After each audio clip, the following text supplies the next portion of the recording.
យព្រឹកព្រួយលបលួយមេត្រីនេត្រូវសំដំបងខំឲ្យភ្លេងទុកភ័យគេគិតស្រមៃតែស្រីមួយទេខ្វល់ណាំងនឹកណាំងប្រទាំងតាទុំជោគជងដូចជាវាដំក្រៀមក្រមឥតលហា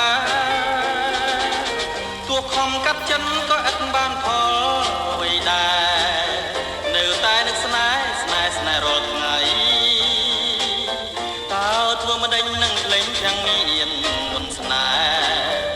ដូចដួងខែរះពេញរស្មីពេលញញឹមសងខឹមជាប់ក្នុងហារតីឲ្យអាឡ័យគ្មានស្បាយជានីបាកាយប្រឆ្ងាយពីក្លិនមានរិទ្ធប្រហែលជីវិតងងឹតអស់ហើយ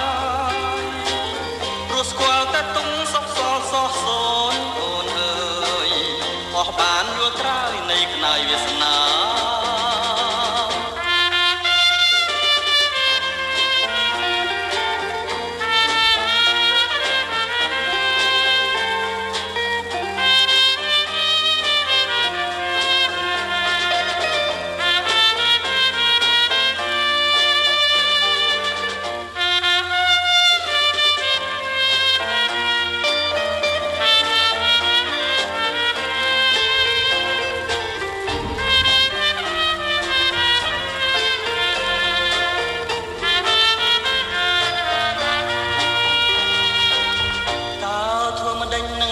ទាំងមានមុនស្នេហ៍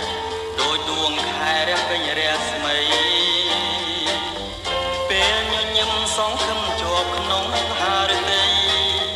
ឲ្យអាឡ័យគ្មានស្បាយជានីបាកាយប្រឆ្ងាយពីក្លិន